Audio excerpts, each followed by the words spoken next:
So hello guys, my name is Sanjeev Pandey और स्वागत है आपका अपने खूबसूरत से चैनल में, प्यारे से चैनल में, जेआर ट्यूटोरियल में। ओके, सो जैसा कि आप लोगों को पता है, we have started the 12th physics और 12th फिजिक्स में हम लोग ने कुछ टॉपिक्स देख लिए थे। Okay, those who are new, तो सबसे पहला काम क्या करना है? सबसे पहला काम आप लोग को वो जो टॉपिक है वो टॉपिक रेफर करके आना है। ओके, लाइक इसके पहले लेक्चर 1 और लेक्चर 2 वो रेफर करके आना है, क्योंकि अगर आप वो रेफर करके आओगे तो ये चीज आपको समझने में ज्यादा इजी पड़ेगा। ओके, एंड द सेकंड काम द शेयरिंग। ओके, अगेन मैं बोल रहा हूं कि वीडियो आपको बहुत ज्यादा शेयर करना है, आपके जो कलीग्स है, आपके जो सीनियर्स है, आपके जो जूनियर्स है, उनके साथ वीडियो को शेयर करना है। अगर आप चैनल पे न्यू हैं और आपको वीडियो पसंद आ रहे हैं, आपको कंटेंट पसंद आ रहे हैं, तो आप चैनल को सब्सक्राइब कर सकते हैं। ओके, चलो, सो आज हम लोग क्या देखने वाले हैं? आज हम लोग देखने वाले हैं dynamics of circular motion. Okay, dynamics of circular motion मतलब जो सर्कुलर मोशन है उसको प्रोड्यूस कौन करता है। ओके, सर्कुलर मोशन को बनाता कौन है, सर्कुलर मोशन को प्रोड्यूस कौन कर रहा है, सर्कल में कौन घुमा रहा है, सर्कल में घुमा रहा है फोर्स। ओके, क्या कौन घुमा रहा है? फोर्स घुमा रहा है। तो आज हम लोग बात करेंगे फोर्स की। ओके, कौन से फोर्स की? That is the centripetal force. Okay, हम लोग बात करेंगे सेंट्रीपिटल फोर्स और सेंट्रीफ्यूगल फोर्स। सेंट्रीफ्यूगल फोर्स और सेंट्रीपिटल फोर्स आपने थोड़ा बहुत 10th में पढ़ा होगा, 9th में पढ़ा होगा। ओके, सेंट्रीपिटल का कहानी आपको थोड़ा बहुत पता होगा और सेंट्रीफ्यूगल का कहानी आपको थोड़ा बहुत पता होगा। ओके, सबको पता होगा। तो बस मेरे को एक क्वेश्चन का आंसर चाहिए सब लोग से। वो क्वेश्चन का आंसर क्या है कि मान लो यहां पे एक मोशन है, एक बॉडी है, वो सर्कुलर मोशन कर रहा है, एक बॉडी है वो सर्कुलर मोशन कर रहा है। ओके, मान लो बॉडी का नाम P है, मान लो लेट्स से कि बॉडी का नाम P है। इसमें से कौन सा क्वेश्चन का आंसर क्या है? Which is centripetal force and which is centrifugal force. Okay, just comment your answer. Video को पॉज करो, आंसर कमेंट करो फटाफट। सब लोग वीडियो को पॉज करो और आंसर कमेंट करो, कौन सा सेंट्रीपिटल है और कौन सा सेंट्रीफ्यूगल है। सब लोग, एवरीवन, हो गया? चलो अब यहां पे आ जाओ, अब यहां पे आ जाओ। ओके, फटाफट। अब अगर तुम लोग ने सेंट्रीपिटल को F2 टिक किया है और सेंट्रीफ्यूगल को F1 टिक किया है, तो आई विल सजेस्ट यू कि ये वीडियो पूरा देखिए। ओके, पूरा का पूरा वीडियो देखिए, क्योंकि अभी तक शायद तक तुम्हारा जो कंसेप्ट है सेंट्रीपिटल को लेके और सेंट्रीफ्यूगल को लेके वो कहीं ना कहीं कंफ्यूजिंग वाला है। Okay, the correct answer which is the centripetal force is nothing but F2 minus F1, and which is the centrifugal force? That is F1 minus F2. The total net force acting towards center, total net force acting away from the center. Okay, यही कहानी आज हम लोग देखने वाले हैं, इसके बारे में आज हम लोग देखने वाले हैं। तो अगर आप लोग ने यह आंसर टिक किया है तो आई विल सजेस्ट कि आज वीडियो को पूरा देखिए। ओके, क्योंकि वीडियो बहुत मजेदार होने वाला है, बहुत बेहतरीन टॉपिक है ये। सेंट्रीपिटल और सेंट्रीफ्यूगल बहुत बेहतरीन टॉपिक है। ओके, तो चलो स्टार्ट करते हैं। सेंट्रीफ्यूगल और सेंट्रीपिटल समझने से पहले हम लोग बात करेंगे दो एक्सेलरेशन की। पहला जो एक्सेलरेशन है that is your tangential acceleration. पहले एक्सेलरेशन की हम लोग बात करेंगे which is nothing but tangential acceleration. देखो, एक एक्सेलरेशन हम लोग ने लास्ट वीडियो में देखा है, हम लोग ने ऑलरेडी एक एक्सेलरेशन देखा है, that is the angular acceleration. उससे अलग एक्सेलरेशन है ये। जब कभी भी बॉडी सर्कुलर मोशन करेगी तो उसके अंदर टेंजेंशियल एक्सेलरेशन होगा। ओके, अब देखो टेंजेंशियल एक्सेलरेशन क्या होता है? The acceleration which is produced due to change in magnitude of velocity. The best example is जब हम लोग अपना फैन स्विच ऑन करते हैं। देखो, जब हम लोग अपना फैन स्विच ऑन करते हैं तो फैन धीरे धीरे घूमता है, धीरे धीरे घूमता है, उसके बाद स्पीड होने लगता है, उसके बाद स्पीड होने लगता है। मतलब वहां पे क्या हो रहा है? वहां पे वेलोसिटी का मैग्नीट्यूड चेंज हो रहा है। मतलब हमारा जो फैन है वो पहले 2 मीटर पर सेकंड के हिसाब से घूम रहा था, बाद में वो 3 मीटर पर सेकंड के हिसाब से घूमने लगा, बाद में वो 4 मीटर, 5 मीटर, 6 मीटर, उसके बाद एक टाइम आया जहां पे वो कांस्टेंट हो गया। देखते हैं हम लोग, जब हम लोग फैन को देखते हैं तो वो बहुत फास्ट घूमने लगता है, और जब फास्ट घूमने लगता है तो वो एक कांस्टेंट स्पीड से घूमता है। यहां पे जब तक उसकी वेलोसिटी चेंज हो रही थी तब तक वहां पे एक एक्सेलरेशन प्रोड्यूस हो रहा था, and that acceleration is called as tangential acceleration. Okay, बात समझ में आई? टेंजेंशियल एक्सेलरेशन किसकी वजह से प्रोड्यूस होता है? जब कभी भी सर्कुलर मोशन हो और सर्कुलर मोशन का वेलोसिटी अगर चेंज हो रहा है, उसके मैग्नीट्यूड में, मतलब उसके वैल्यू में, तो हम लोग उसको क्या बोलेंगे? टेंजेंशियल एक्सेलरेशन बोलेंगे। अब टेंजेंशियल एक्सेलरेशन कैसे लगता है? Towards tangent. हमेशा उसका एंगल कैसे होता है? It is always along the tangent. हमेशा वो टेंजेंट में काम करता है, हमेशा अलोंग द टेंजेंट। देखो यहां पे रहेगा तो ऐसा, यहां पे रहेगा तो ऐसा, ऐसा, ये हमेशा टेंजेंशियल काम करता है। अब क्वेश्चन ये आता है कि क्या ये ऑलवेज प्रेजेंट होता है? ओके, क्योंकि हम लोग इसको ज्यादा सुनते नहीं है। क्यों नहीं सुनते मालूम है क्या? क्योंकि हम लोग हमेशा बात करते हैं यूनिफॉर्म सर्कुलर मोशन की। यूनिफॉर्म सर्कुलर मोशन किसकी बात करते हैं? Uniform circular motion. और यूनिफॉर्म सर्कुलर मोशन में जो वेलोसिटी है, जो वेलोसिटी है उसका जो मैग्नीट्यूड है, उसका क्या है? मैग्नीट्यूड, वो ऑलवेज क्या होता है? वो ऑलवेज कांस्टेंट होता है, ऑलवेज कांस्टेंट होता है। अब वेलोसिटी ऑलवेज कांस्टेंट है तो भाई उसके मैग्नीट्यूड में कोई चेंज ही नहीं होगा। अब मैग्नीट्यूड में कोई भी चेंज नहीं होगा, इसका मतलब यह है कि वहां पे जो टेंजेंशियल एक्सेलरेशन प्रोड्यूस होगा वो जीरो होगा। यस और नो? वो टेंजेंशियल एक्सेलरेशन क्या होगा? जीरो होगा, क्योंकि वहां पे मैग्नीट्यूड चेंज हो ही नहीं रहा, वहां पे ये डेफिनेशन हो ही नहीं रहा। The acceleration which is produced due to change in magnitude। जब यूनिफॉर्म सर्कुलर मोशन होता है, जब यूनिफॉर्म सर्कुलर मोशन होता है तो वहां पे मैग्नीट्यूड चेंज नहीं होता। अब मैग्नीट्यूड चेंज नहीं होता, इसका मतलब वहां पे कभी भी टेंजेंशियल एक्सेलरेशन प्रोड्यूस नहीं होगा। ओके, तो यहां पे क्वेश्चन ये है कि हमेशा क्या टेंजेंशियल एक्सेलरेशन प्रोड्यूस होगा? The answer is no. The answer is no. Tangential acceleration तभी प्रोड्यूस होगा जब मैग्नीट्यूड में चेंज आएगा, जब मैग्नीट्यूड में चेंज आएगा। क्लियर? समझा? ओके, अब इसके बाद एक एक्सेलरेशन है, इसके बाद एक एक्सेलरेशन है, that is called radial acceleration और centripetal acceleration. Okay, radial acceleration और सेंट्रीपिटल एक्सेलरेशन। ओके, यहां पे देखो, what is radial acceleration or centripetal acceleration? The acceleration which is produced, the acceleration which is produced due to change in direction of the velocity। the direction of the velocity, देखो velocity का direction जब change होगा तो उसकी वजह से ये produce होगा, उसकी वजह से ये प्रोड्यूस होगा। और हमको पता है कि भाई हमेशा सर्कुलर मोशन में वेलोसिटी का डायरेक्शन हमेशा चेंज होता है, हमेशा। मान लो यहां पे पार्टिकल है, उसका वेलोसिटी ऐसा है, बराबर। यहां पे पार्टिकल है, उसका वेलोसिटी ऐसा है, बराबर। यहां पे पार्टिकल है, उसका वेलोसिटी ऐसा है, बराबर। यहां पे पार्टिकल है, उसका वेलोसिटी ऐसा है, बराबर। अब चारों देखो, चारों जगह वेलोसिटी का डायरेक्शन हमेशा चेंज होगा। मान लो यहां पे पार्टिकल है तो वेलोसिटी का डायरेक्शन ऐसा। ओके, मतलब हमेशा, भले मैग्नीट्यूड सेम रहे। मान लो इसका आंसर 2 मीटर पर सेकेंड है, मान लो इसका आंसर 2 मीटर पर सेकेंड है, मान लो इसका आंसर 2 मीटर पर सेकेंड है, मान लो इसका आंसर 2 मीटर पर सेकेंड है, मान लो इसका आंसर 2 मीटर पर सेकेंड है, मान लो हर एक का आंसर 2 मीटर पर सेकेंड है। यहां पे उसका मैग्नीट्यूड सेम है। अब मैग्नीट्यूड सेम है मतलब कौन सी वेलोसिटी, सॉरी कौन सा एक्सेलरेशन जीरो होगा? टेंजेंशियल एक्सेलरेशन जीरो होगा। बट यहां पे डायरेक्शन देखो, डायरेक्शन क्या है? अलग अलग है। Since the direction is changing, हमेशा एक सेंट्रीपिटल एक्सेलरेशन आएगा, हमेशा एक सेंट्रीपिटल एक्सेलरेशन आएगा। तो क्वेश्चन ये आता है कि सेंट्रीपिटल एक्सेलरेशन कब कब प्रेजेंट होता है? क्वेश्चन ये आता है कि सेंट्रीपिटल एक्सेलरेशन कब कब प्रेजेंट होता है? तो सेंट्रीपिटल एक्सेलरेशन हमेशा प्रेजेंट होता है।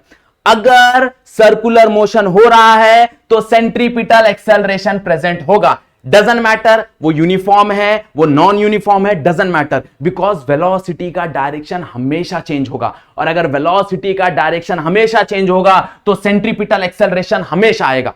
ये लिख के ले लो, सेंट्रीपिटल एक्सेलरेशन हमेशा आएगा। तो ये कहां कहां प्रेजेंट होता है? जहां पे भी सर्कुलर मोशन हो।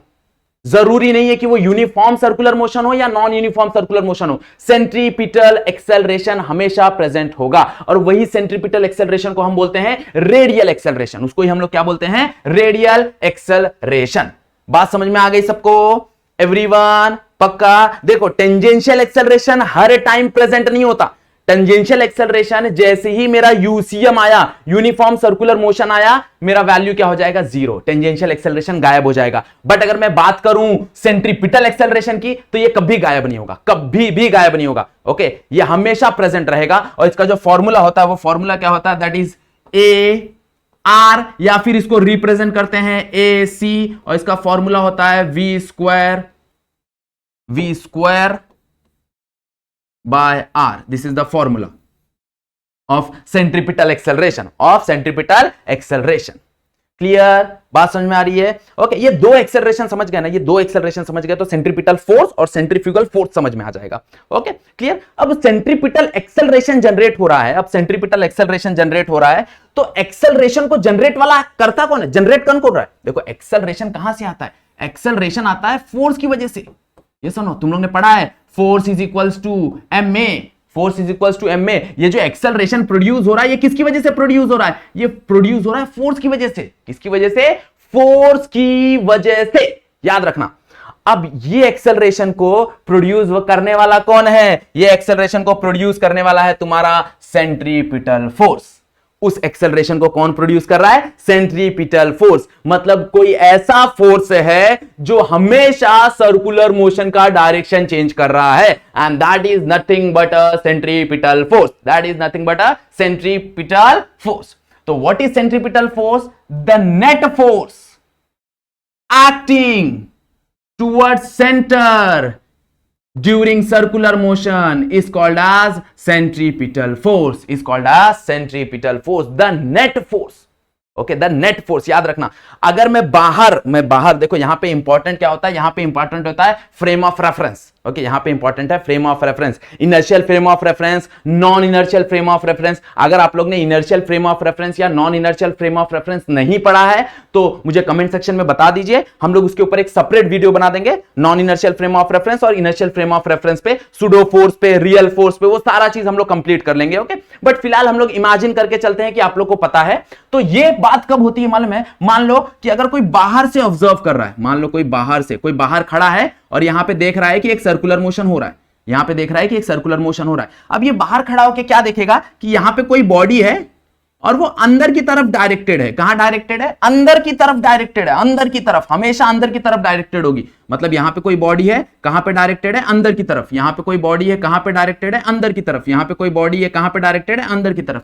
अब इसको अंदर डायरेक्ट करने वाला कौन है? इसको अंदर डायरेक्ट करने वाला है सेंट्रीपिटल फोर्स। ये होता है मेरा सेंट्रीपिटल फोर्स, ये होता है मेरा सेंट्रीपिटल फोर्स जो अंदर की तरफ डायरेक्टेड है। Okay, and what is centripetal force? The net force.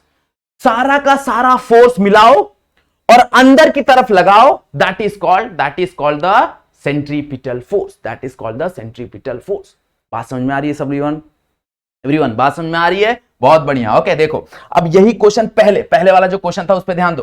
पहले वाला क्वेश्चन क्या था? पहले वाला क्वेश्चन था कुछ ऐसा था, यहां पे कुछ बॉडी थी, यहां पे कुछ बॉडी थी, यहां पे कुछ F2 फोर्स था, यहां पे कुछ F1 फोर्स था, बराबर। अब net force towards the centre, centre की तरफ कितना फोर्स लग रहा है? सेंटर की तरफ F2 फोर्स लग रहा है, बट सारा का सारा F2 अंदर की तरफ लग रहा है क्या? नहीं, कुछ F1 बाहर की तरफ भी जा रहा है, कुछ F1 बाहर की तरफ जा रहा है। तो टोटल अंदर की तरफ कितना आ रहा है? टोटल अंदर की तरफ आ रहा है F2 minus F1, and this is nothing but your centripetal force, the net force acting towards centre, the net force acting towards centre. Clear? बात समझ में आया? ओके, सारा का सारा जो नेट फोर्स होता है जो अंदर की तरफ एक्ट होता है उसको हम लोग बोलते हैं centripetal force. Okay clear? Centripetal force का फॉर्मूला क्या हो जाएगा? सेंट्रीपिटल फोर्स का फॉर्मूला हो जाएगा, ओके, सेंट्रीपिटल फोर्स का फॉर्मूला क्या हो जाएगा? F is equals to m ए।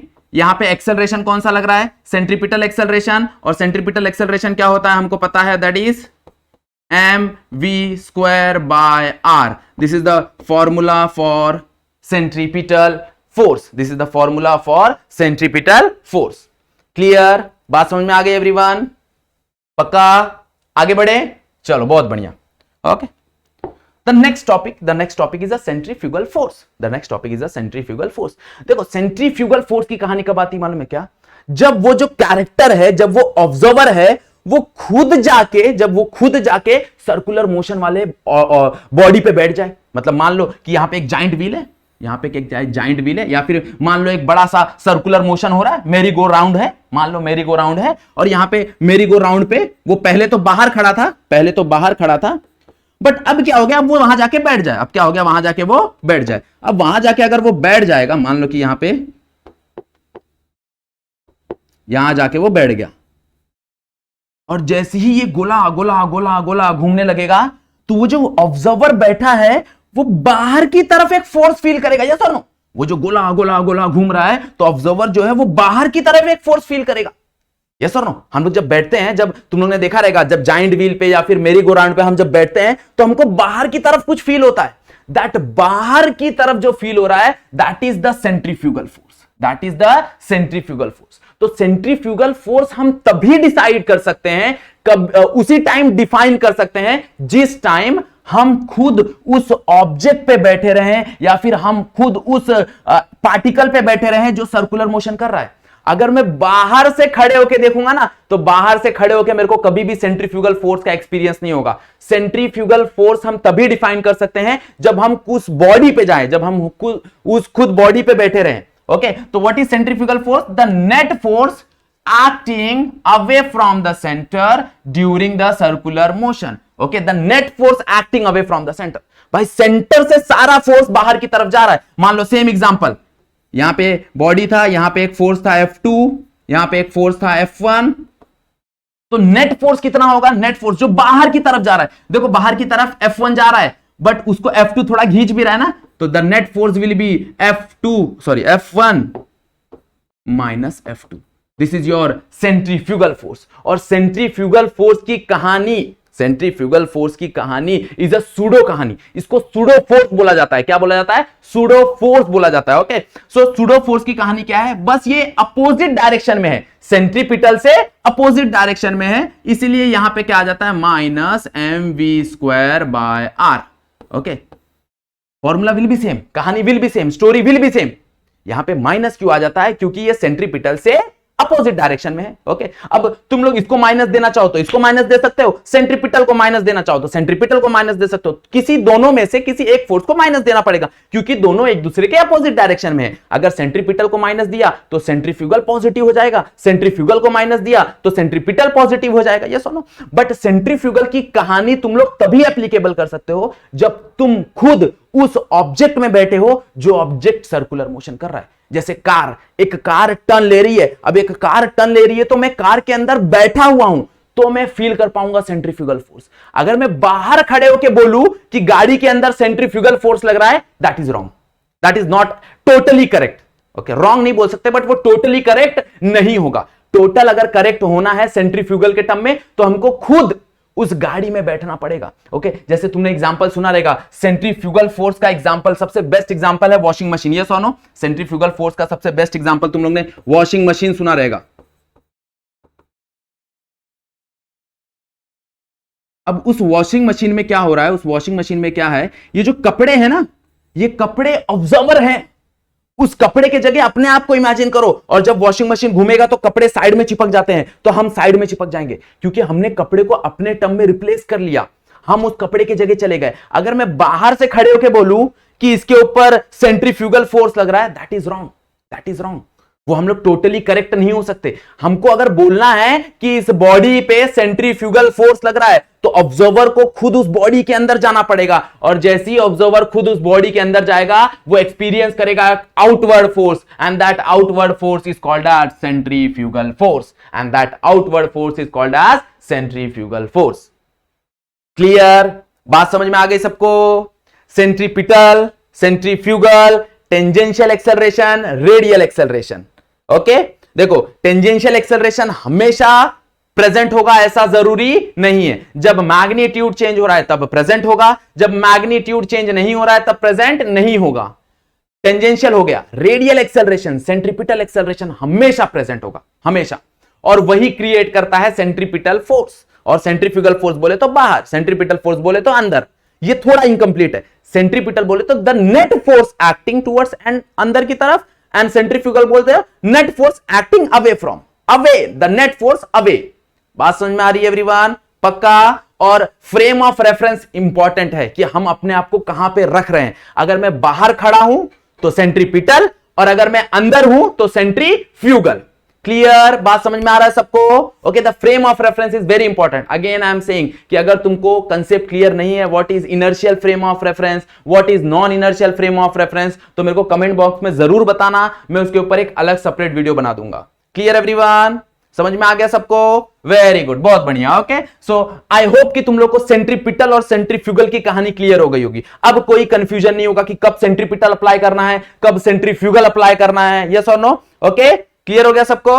बहुत बढ़िया। ओके, सो अगर ये टॉपिक आपको क्लियर हो गया है, इसमें कुछ डाउट है तो कमेंट सेक्शन में बेझिझक होकर वो डाउट पूछ लीजिए। अगर आपको वीडियोस पसंद आ रहे हैं ओके तो वीडियो लाइक कीजिए। देखो, लाइक नहीं कर रहे हो, लाइक और शेयर ये दो चीज इंपॉर्टेंट है। लाइक और शेयर बहुत इंपॉर्टेंट है। लाइक आपको बताना पड़ेगा कि यहां पे 12th फिजिक्स अच्छे से चालू हो गया है।